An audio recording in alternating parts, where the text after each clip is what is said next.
नमस्कार दोस्तों, आपका स्वागत है सार के शॉर्ट हैंड चैनल पर। जनसत्ता न्यूज़पेपर से संपादकीय का मैटर 90 वर्ड पर मिनट की स्पीड से शुरू होगा 5 सेकंड बाद।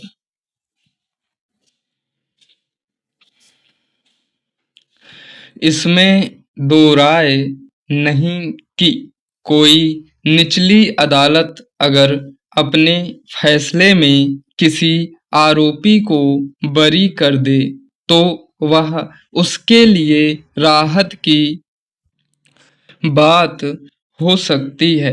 इस लिहाज से देखें तो भारतीय कुश्ती महासंघ के पूर्व अध्यक्ष और भाजपा के पूर्व सांसद बृजभूषण शरण सिंह फिलहाल इसे अपनी जीत मान सकते हैं कि दिल्ली की राउज एवेन्यू कोर्ट ने उन्हें और एक अन्य अभियुक्त विनोद तोमर को महिला पहलवानों के यौन उत्पीड़न मामले में बरी कर दिया, मगर कई बार अदालत में सबूतों की प्रस्तुति किसी मामले में फैसले का आधार बनती है और परिस्थितियों की जटिलता के बीच उसे कसौटी पर भी रखा जाता है।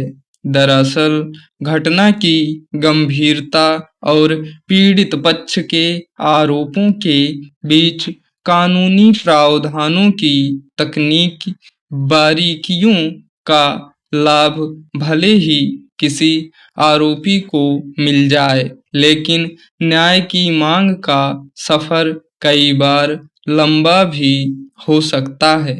यही वजह है कि यौन उत्पीड़न के गंभीर आरोपों के बावजूद बृजभूषण शरण सिंह के बरी होने के बाद इस मामले में अन्य पीड़ितों ने उच्च न्यायालय में अपील करने की बात कही है।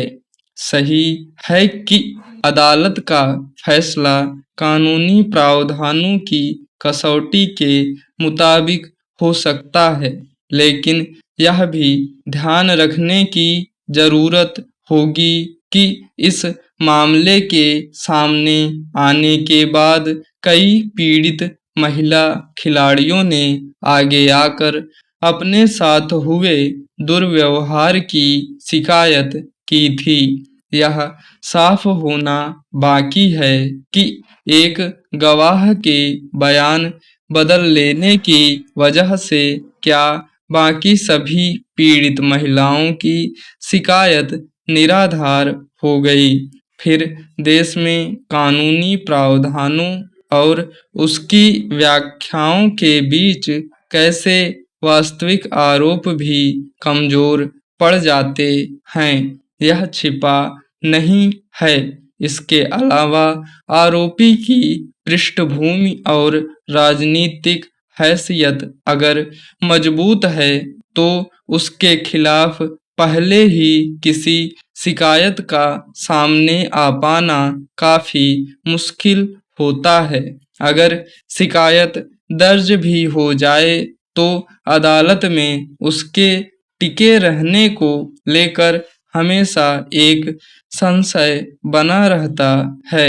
इसमें आरोप और गवाहों के बयान में अस्थिरता एक पक्ष हो सकता है, लेकिन खासा राजनीतिक प्रभाव रखने वाले आरोपी के सामने एक कमजोर पीड़ित की स्थिति क्या हो सकती है, यह समझना मुश्किल नहीं है।